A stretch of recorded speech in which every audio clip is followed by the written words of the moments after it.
Irmãos, antes de nós entrarmos na palavra, eu quero fazer algumas ponderações. Primeiro, a gente está fazendo uma campanha para as cadeiras. As nossas cadeiras estão ficando poucas, né? Hoje não veio todo mundo, que nem semana passada, eu não consigo juntar todo mundo. Mas se vier todo mundo, eu acho que as cadeiras não dão conta. Então a gente está fazendo uma campanha para cadeira. Pastor, como é essa campanha para cadeira? Você pega um envelopinho desse, certo? Um, ou dois, ou três, ou quatro, quantos envelopes você quiser pegar. E com um envelopinho desse, você pode dar a partir de R$30. Com R$30, não que a cadeira custa R$30. Nós fizemos um cálculo aí de 20 cadeiras e dividimos por 30 pessoas. Semana passada algumas pessoas pegaram, né, o envelopinho, e com certeza algumas pessoas já devolveram hoje. Então, se alguém sente no coração de receber um envelopezinho aqui, ó, para dar uma oferta de R$30 para comprar cadeira, amém? Então vem cá aí, ó que benção. Vem aí, Joel. Vem, irmã, vem pegar aqui. A irmã aqui, eu sabia que ela ia pegar, porque desde quando eu cheguei, olha aí, ó. Quer quanto? Olha aí, ó. Os irmãos estão tudo pegando de 2. Alguém mais deseja pegar?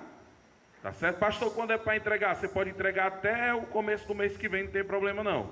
Que é quando a gente vai juntar o dinheiro e comprar as cadeiras, tá certo? Amém? E a segunda coisa, queria chamar o Juliano. Vem cá, Juliano. Juliano Som. É Juliano Bez. Irmãos, o Juliano esteve semana passada aqui com a gente na igreja. E o Juliano, ele aceitou Jesus aqui na igreja. Foi, Juliano?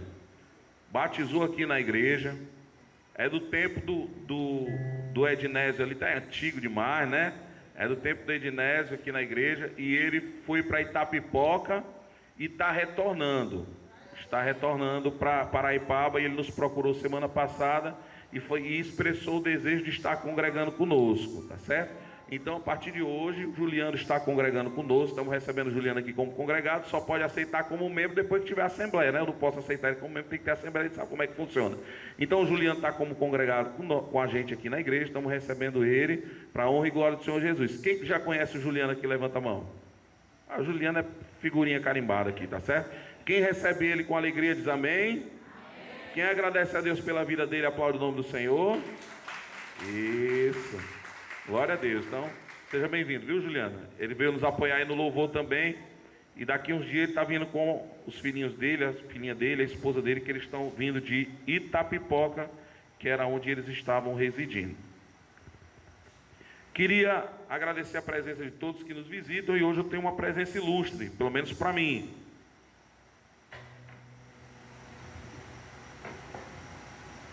Que é essa jovem bonita que está de verde, né? Fique de pé em nome de Jesus, jovem bonita.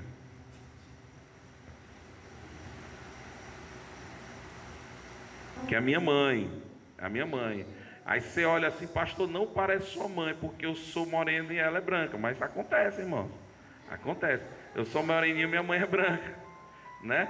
Então minha mãe está vindo de São Paulo, diaconisa Vera.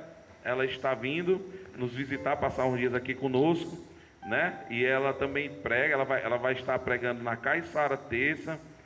Quinta-feira, se a gente for para o setor, ela vai estar pregando no setor também.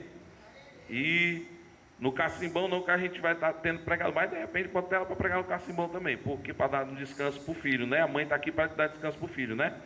Então, se a igreja recebe ela, seja bem-vinda em nome de Jesus.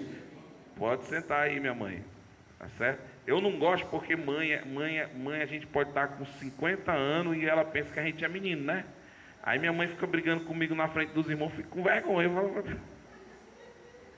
Minha mãe briga comigo na frente dos outros, não, ela briga com a gente, né? Eu falo, minha mãe não briga comigo não, aí eu brigo com ela. Que ela fica brigando comigo na frente dos outros, aí eu penso que a gente tem 15 anos. E o pior é que a gente acaba se portando como menino de 15 anos, né? Porque ela fica tratando a gente como menino de 15 anos, né? Não é verdade, Ednésio? Não é assim? Amém? Oi? A gente fica dengoso, né?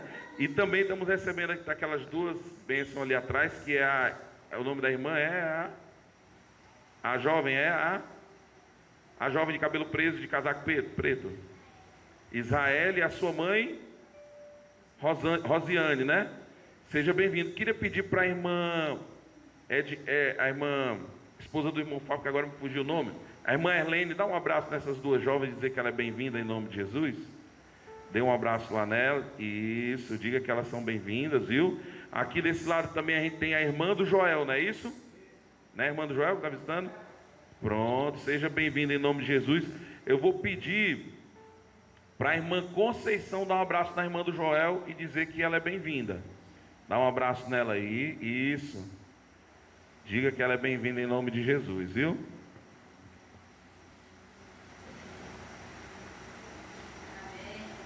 E tem também aqui o filho da irmã Isabelle. Tá vendo? Acertei, irmã Isabelle. Passei amanhã chamando a irmã Isabelle de irmã Cris, né?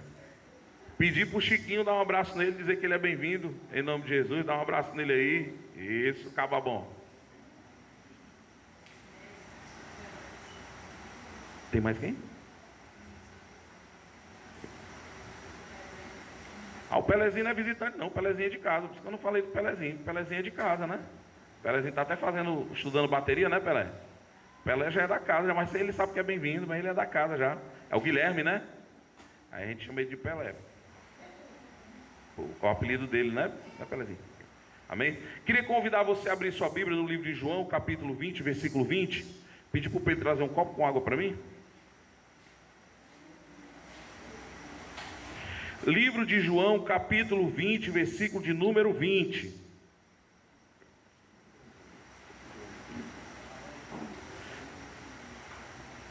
O Evangelho segundo escreveu João, capítulo 20, versículo de número 20. Quem encontrou o irmão João, diz amém. Quem não encontrou o irmão João,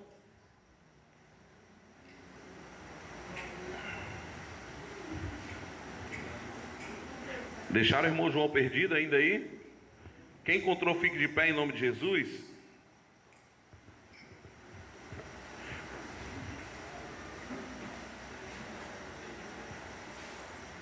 Nós vamos ter dois textos base hoje. A gente vai ter João 20, 20 e Lucas capítulo 24, versículo de número 39. Certo? Em João, hoje pela manhã nós tivemos escola bíblica dominical. Tivemos 3 salas. Tivemos a sala dos adultos, tivemos a sala dos jovens e tivemos a sala das crianças. Foi uma bênção, irmão. Tivemos consagração pela manhã também. A hora passou assim, não foi, Joel? Não foi, irmã Isabel? Quando a gente pensou que ia começar, já estava terminando. Foi uma bênção a aula hoje. Então, domingo que vem, a partir das 9 horas, temos escola bíblica dominical. Então, se você deseja vir, pode vir, tá certo? Será uma bênção receber você aqui. O Evangelho segundo escreveu João, capítulo 20, versículo 20, vai dizer assim. Meu Deus, minha vista está ruim, viu? Está aqui. Dizendo isto, lhes mostrou as mãos e o lado. Só essa parte. Vamos repetir todos juntos? E dizendo-lhe isto, mostrou-lhe as mãos e o lado. Aí agora você vai lá para Lucas, capítulo 24, versículo de número 39. O Evangelho segundo escreveu Lucas. 24, 39. É a mesma passagem, só que em evangelhos diferentes, mas é a mesma passagem. Só que aqui Lucas vai falar um pouco a mais. Vai dizer o seguinte: Lucas 24, 39.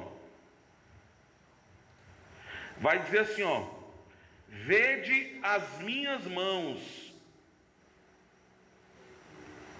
e os meus pés, que sou eu mesmo. Apalpa-me e verificai, porque um espírito não tem carne e nem ossos, como vedes, eu tenho. Amém? Podeis sentar em nome de Jesus. Eu quero falar um pouquinho hoje com vocês sobre as feridas de Jesus. Eu quero falar com vocês sobre as feridas de Jesus, porque Se existe algo que nós temos a necessidade, eu no caso não tenho, mas muitos têm a necessidade de fazer, é de muitas vezes esconder as suas feridas, de tirar as suas feridas. Existem pessoas que passam anos juntando dinheiro, porque o projeto de vida é talvez fazer uma ferida, tirar uma ferida, entra e se aventura nas cirurgias plásticas da vida para tirar a ferida, corrigir às vezes o nariz que está meio torto, corrigir uma cicatriz que aconteceu no decorrer da sua vida, lá uma queda de moto, um acidente de carro, alguma coisa. E existem pessoas que vivem a vida para isso. Rapaz, o meu sonho é fazer uma cirurgia plástica, tirar uma tatuagem desejada que um dia fez, né? Tem gente que vive a vida juntando dinheiro para poder tirar algumas marcas que a vida nos deixou. E aí uma coisa que eu pergunto aos irmãos, uma curiosidade que salta aos nossos olhos, que nós temos a perguntar, que uma curiosidade que nos salta é o seguinte: por que e essa foi uma curiosidade antiga de São Tomás de Aquino. Por que Jesus Cristo, ao ressuscitar num corpo glorioso, Ele não tirou as suas marcas do corpo ou as suas feridas? Nós lemos no texto que Ele mostra as suas mãos feridas pelo cravo, os seus pés feridos pelo cravo e a sua lateral, a sua costela ferida pela lança. Será que foi pela sua insuficiência de poder? Ele não tinha poder para isso? Mesmo vindo no corpo, ressurgindo num corpo glorioso, Ele não poderia tirar as suas cicatrizes, as suas marcas, as suas chagas? Por que Jesus, ao ressuscitar, Ele não ressuscitou com o corpo sem as suas marcas dos cravos, já que isso lhe causou profunda dor? Porque às vezes as marcas que nós queremos tirar da nossa vida são aquelas marcas que um dia nos causaram dores. E por que Jesus ele não tirou as marcas das suas mãos, dos seus pés ou da sua lateral? Ele ressurge no corpo glorioso, mas ressurge com as suas mãos furadas, com os seus pés furados e com a sua lateral furada. E é sobre isso que nós vamos falar nessa noite. Porque Jesus não apagou essas marcas. O motivo dele não ter apagado essas marcas. E penso eu, primeiro, que Jesus ele não apagou essas marcas para ele garantir aos seus discípulos que ele era a mesma pessoa. Jesus ele não tirou essas marcas para que os discípulos olhassem e percebessem que ele era a mesma pessoa. Você imagina se Jesus Cristo ele aparece para os discípulos como ele apareceu para João lá no livro de Apocalipse capítulo 1, que diz que os seus cabelos eram brancos, que a sua língua era como uma espada, seus olhos eram como fogo. Era o Jesus metafísico que apareceu para João. Os discípulos podiam olhar e falar assim: será que aquele Cristo que morreu por nós realmente era o Cristo? Será que aquele Cristo que morreu por nós realmente era o Cristo que haveria de vir? Porque o Cristo qual nós estamos vendo aqui é um Cristo totalmente diferente. Não é aquele Cristo que a gente viu. Então, primeiro, Jesus aparece para ele ressurge num corpo glorioso, mas mantém as suas marcas para provar para os discípulos que ele ainda era o mesmo Jesus que eles viram pendurado na cruz do Calvário. Aí você vai falar assim: pastor, o senhor está falando besteira. Se você abrir a sua Bíblia no livro de Mateus, capítulo 28, a partir do versículo 9 e 10, que a Rafa ela é muito rápida no data show e ela vai abrir para a gente, você vai ver que Maria Madalena, ela vai até o túmulo de Jesus, e Maria Madalena, ela sempre cantava, depois que ela se converteu, ela andou com Jesus, ela pregava o evangelho depois de sua conversão. Então veja, Maria Madalena ela vai até o túmulo e de repente Jesus as encontrou no caminho e disse: salve. E elas se aproximaram dele, abraçaram-lhe os pés. Não é esse versículo não, peraí. 9 e 10, é isso? Mateus 9 e 10?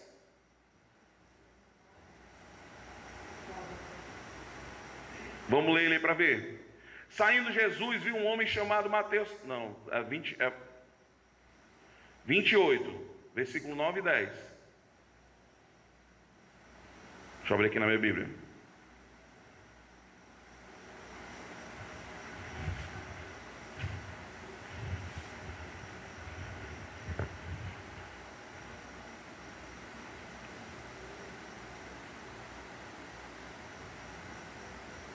Eu acho que anotei errado aqui.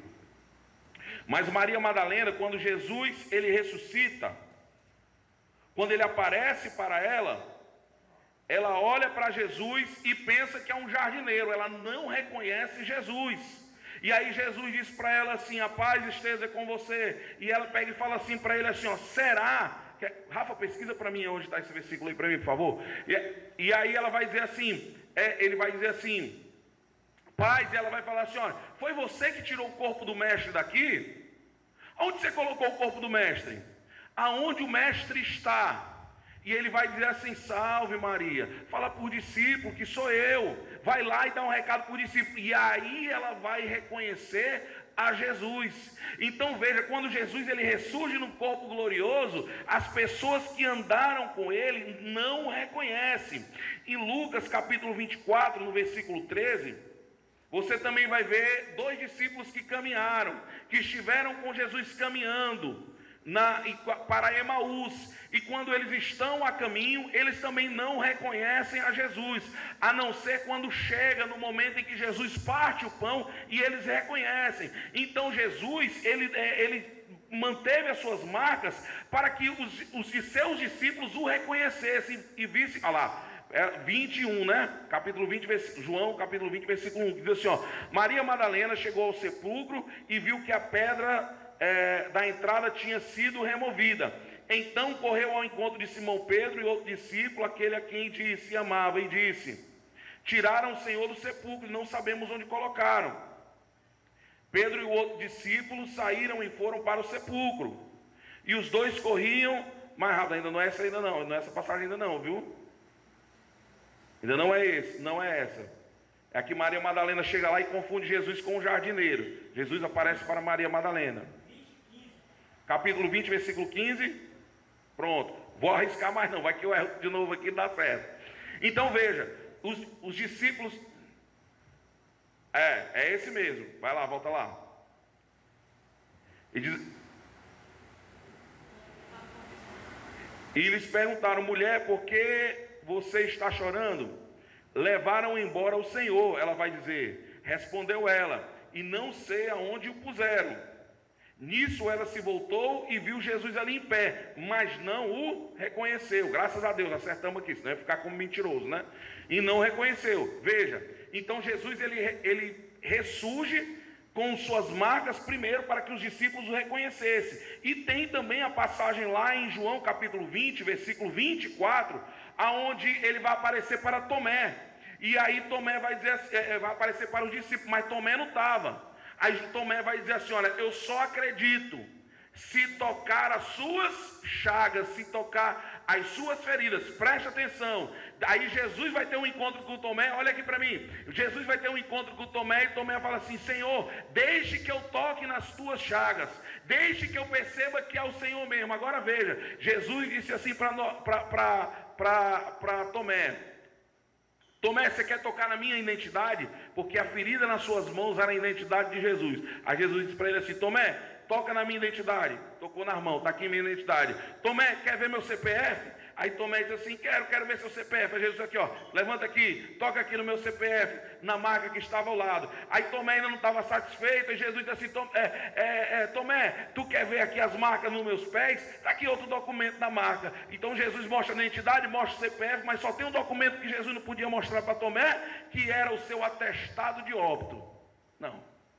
Documento atestado de óbito, se Tomé pedia, Jesus não tinha, porque Jesus morre na sexta. Na sexta havia preparação, os judeus estavam preparando a Páscoa. No sábado existe que eles guardavam o sábado. E no domingo, quando o cartório vai tirar lá o atestado de óbito, todo mundo já tinha ressuscitado. Então, se tinha um documento que Jesus não tinha, era o atestado de óbito. Mas ele tinha como provar que ele era o Cristo, pelas suas marcas na mão, pelas suas marcas nos pés e pela sua ferida na lateral, por onde saiu água e sangue. Amém? Segunda coisa, porque Jesus, ele manteve as suas marcas? Porque as marcas de Jesus não eram marcas de tristeza, apesar de terem causado dor, eram marcas de vitória. Eram marcas de vitória. Se existem marcas que Jesus carregava no seu corpo, as dos pregos, as das mãos e das pernas eram as suas marcas de vitória. E no que Jesus ele foi vitorioso? Ele foi vitorioso sobre o pecado. Primeiro livro de João, capítulo 16, capítulo 3, versículo 6 vai dizer: todo aquele que vive nele não vive em pecado. Na cruz do Calvário, Jesus Cristo, ele triunfou primeiro sobre o pecado, e a Bíblia diz que ele levou sobre si todas as nossas dores e todas as nossas enfermidades. O nosso pecado estava sobre ele. Aquele que não teve pecado se fez pecado por nós. Na cruz do Calvário, as suas marcas não eram marcas de tristeza e nem dor, eram marcas de triunfo, eram marcas de vitória. Segundo, as marcas de Jesus eram vitória sobre a morte. Conta-se uma história de uma velhinha que ela se converteu, já tinha lá os seus 90 e poucos anos de idade. E os filhos ficaram doidos com ela. Disseram assim: rapaz, mamãe se converteu. Mamãe está com doida com negócio de crente. Agora mamãe está com negócio de crente. Ixi, mamãe endoidou, está com negócio de crente. Agora mamãe está acompanhando os crentes, está ficando doida. E aí, essa velhinha, ela adoece. Está moribunda na cama. E aí os filhos disseram assim: rapaz, mamãe vai morrer sem receber agora a extremunção, sem receber ali a sua extremunção. Vamos aproveitar que ela está doente, vamos aproveitar que ela está dopada dos remédios, vamos trazer o padre, vamos já trazer lá o sacerdote, para o sacerdote fazer a extremunção na mamãe. E chamaram o sacerdote, e o sacerdote veio e falou para ela assim, ao lado da cama, a velhinha dormindo, com os olhos fechados, e aí fala para ela assim: minha senhora, eu vim aqui para perdoar-lhe os pecados. Conte os pecados para mim, para que eu lhe absolva dos seus pecados, para que você não vá para o purgatório por causa dos seus pecados. Eu estou aqui para lhe dar absolvição dos pecados. E como um lampejo, aquela velhinha acordou, assim de sabedoria, um lampejo, e aí ela fala assim: me dê suas mãos. E pediu a mão do padre. Pegou a mão do padre e passou a mão sobre a mão do padre. E a mão do padre fria, branca e lisa. E diz assim para ele: saia daqui, seu impostor, porque aquele que tem poder para perdoar meus pecados tem marcas nas mãos. Então Jesus, ele venceu o pecado, mas Jesus ele também venceu a morte. Em Atos dos Apóstolos, capítulo 2, versículo 24, vai dizer assim: mas Deus ressuscitou dos mortos, rompendo os laços da morte, porque ele era impossível que a morte o retesse. O rei dos judeus, o rei dos reis, não poderia ser parado pela morte. Jesus matou a morte. Jesus venceu a morte. A morte não pôde com Cristo. Ele tomou, pelo contrário, lá em Apocalipse, versículo 1, diz que a chave da morte está sobre as suas mãos. Então Jesus mantém as suas marcas, porque as suas marcas não eram marcas de derrota, as suas marcas eram marcas de vitória. Agora deixa eu dizer uma coisa para você: não se envergonhe de marcas que você tem no seu corpo, de vitórias que Deus lhe deu. Não se envergonhe. Mãe, não se envergonhe das marcas da maternidade no seu corpo. Feliz é a mãe que pôde colocar um filho e amamentá-lo. Não se envergonhe da marca da maternidade. Eu nunca esqueço de um vídeo que eu vi, desses vídeos que tem aí no Facebook, de uma moça que desceu a enxada. Desceu, ela se formando em medicina. ela coloca a enxada sobre os seus ombros. E aí desce a escada quando você se forma, né? E ela desceu a escada ali com a enxada sobre os seus ombros. E aí ela pergunta assim, aí perguntaram para ela, por que você desceu a escada com essas enxadas? Ela falou assim, porque isso aqui foi a ferramenta que o meu pai usou para que eu pudesse hoje estar me formando.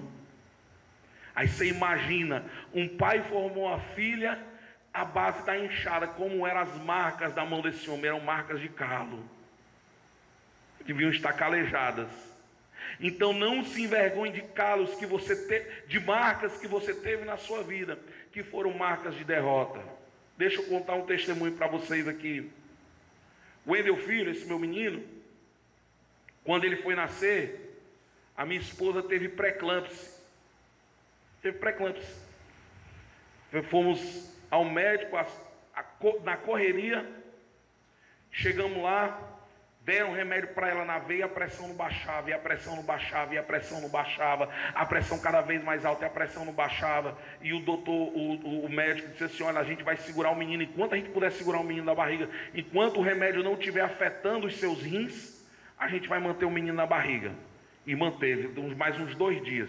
Quando fez o exame, está começando a afetar os rins, tira a criança. Entrou a Kelly na sala de parto, estava eu e minha sogra, e eu falei para minha sogra assim, espero que eu não tenha a oportunidade do médico perguntar para mim, a mãe ou a criança, né? Porque antigamente tinha isso, mas acredito que hoje não existe mais isso. Eu falo pedindo a Deus que saia da sala de parto, todos os dois.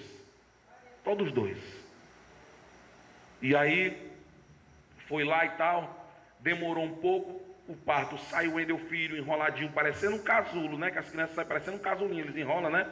Sai parecendo um casulo, aí saiu o Wendel Filho, e aí eu, meu Deus, cadê a Kelly? Doutor, cadê a Kelly? Não, tá lá passando pelo procedimento, eu não, cadê a Kelly? A Kelly saiu. Pronto, a Kelly saiu bem, pressão baixou, e aí eu comecei, aí agora foi o Wendel Filho, vamos levar o filho para casa. Não, ele não vai para casa. Ele teve um problema, ele foi prematuro, de 6 meses e meio. Ele vai ter que ficar na incubadora. Nasceu com 1,820 kg. Perdeu aí uns quilos, ele chegou a 1.400 e pouco, 1.400 gramas, o Wendel Filho chegou a pesar. E aí tome alimentação parenteral no umbigo. Daqui a pouco não conseguiu mais alimentar pelo umbigo.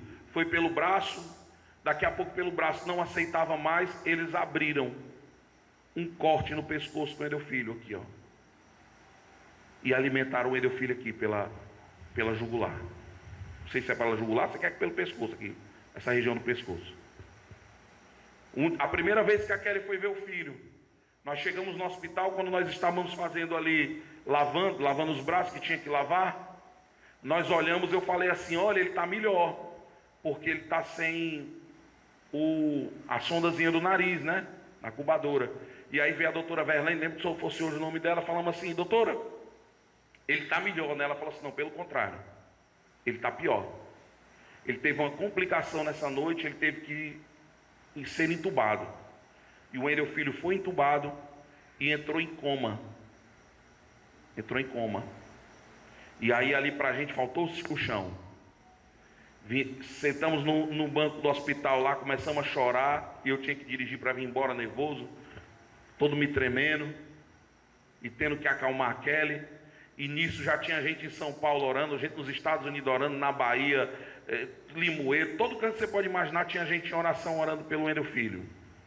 E voltamos para passar o Natal em casa e o Ano Novo, mas o nosso filho ele passou o Ano Novo também, passou o Natal e Ano Novo, passou no hospital. E eu trabalhava com vendas, tinha que deixar o trabalho para ir lá no hospital, ver ele, levar ela para ver ele e tudo. E começamos essa luta.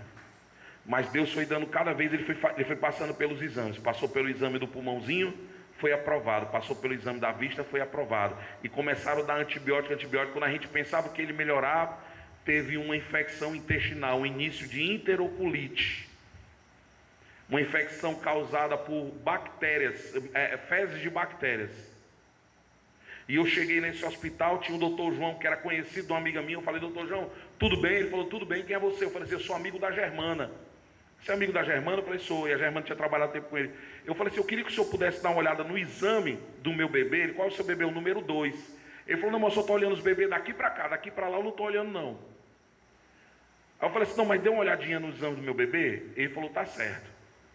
Espere só um minutinho. Pedi os exames lá para a moça que já tinha saído, pegou o exame e levou. Quando esse médico volta, tira a alimentação dele, ele não pode mais se alimentar, de que ele já estava se alimentando oralmente, né? Não pode se alimentar oralmente, está com suspeita de infecção, tira, coloca, vai mudar o antibiótico, botou para o antibiótico numa linha lá em cima, que se esse antibiótico não desse jeito, tinha que ser um antibiótico específico, ia ter que fazer exame para fazer um antibiótico específico, e vai lá, troca o antibiótico, o Wendel Filho começou a melhorar, só que até então ele estava sendo alimentado por aqui, ó, por aqui. No dia que ele estava entubado, no dia que ele saiu do tubo, eu fui visitar ele pela manhã, e eu falei assim, doutora, ele melhorou, a senhora tirou ele do tubo? Ela falou assim, não, ele tirou o tubo. Ele acordou e ele mesmo tirou o tubo. E eu falei para ele assim, se você tirou, você vai ter que aguentar, porque eu não vou botar mais você no tubo. No dia que ele melhorou, que ele foi sair do hospital, que eu fui buscar ele depois de 50 dias, que eu botei meu filho nos braços, que eu fui pegar ele no hospital, que eu cheguei, que ele estava tomando alimentação por aqui, né? E ele estava no cantinho lá, e eu cheguei para ele, eu cheguei lá e falei assim, já vieram tirar o acesso dele? Aí a doutora pegou e falou assim, não tiraram não o acesso dele não, o médico vai vir tirar só daqui a pouco. Eu falei assim, não, porque ele está sem o acesso. E aí a médica veio, olhou e falou, meu Deus, ele estava só com uma linhazinha preta aqui, frouxa, né? Tem como você puxa um botão que sai o botão e fica aquela linha frouxa? Estava só com a linhazinha frouxa aqui, e eu não estava vendo. Quando a médica veio, ele mesmo arrancou o acesso, depois que ele tomou a última dose de medicação, ele estava com a mangueirinha na mão. Ele mesmo arrancou o acesso, arrancou o tubo, e depois que ele tomou a última dose da medicação, ele arrancou o acesso. E aí ele fez umas pontinhas aqui, uns pontinhos aqui. E aí um dia, agora depois de grande, por que eu contei tudo isso? Porque agora depois de grande, eu olho para ele, um dia eu olhei para ele e falei assim, filho, você sabe que você tem uma cicatriz aqui no pescoço? Ele falou assim, deixa eu ver, papai. Aí eu levei ele no espelho aqui. Que eu pensei que conforme fosse crescendo, fosse diminuindo, mas ele está crescendo, está aumentando junto com ele, né? Eu falei assim, olha aqui, papai, aqui o filho. Aí ele olhou e, vixe, papai, aí ele sabe da história, né? Eu falei, essa cicatriz que você tem não é motivo de vergonha. Essa cicatriz que você tem é motivo de vitória.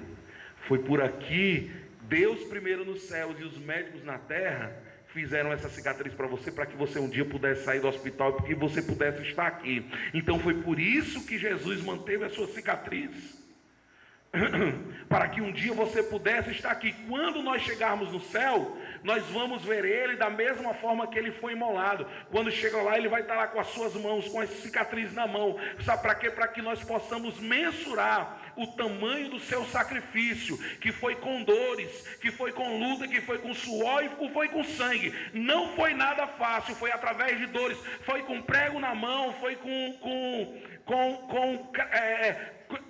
coroa de espinho e com cravo nos pés. O motivo de nós estarmos aqui hoje foi com sacrifício. Foi com sacrifício. Ele foi sacrificado, ele morreu para que nós pudéssemos ter vida. Cicatrizes de vitória, não tenha vergonha. Não tenha vergonha. Amém? Cadê os meninos? Cadê o Roger? Cadê o Roger?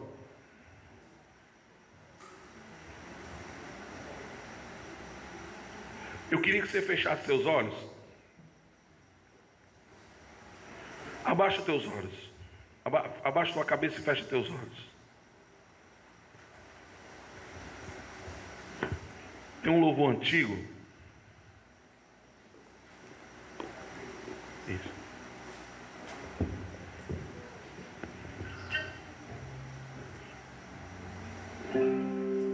Que diz assim, ó.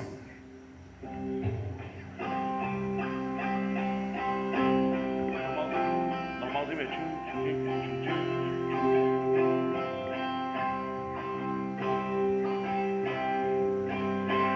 fechando eu os olhos meus, eu posso ver Jesus na cruz, seu sofrimento é demais e até difícil imaginar que alguém consiga aguentar sofrer assim. Prego nas mãos, prego nos pés, Jesus está sofrendo e sabendo eu que tudo isso é por mim, eu não me consolo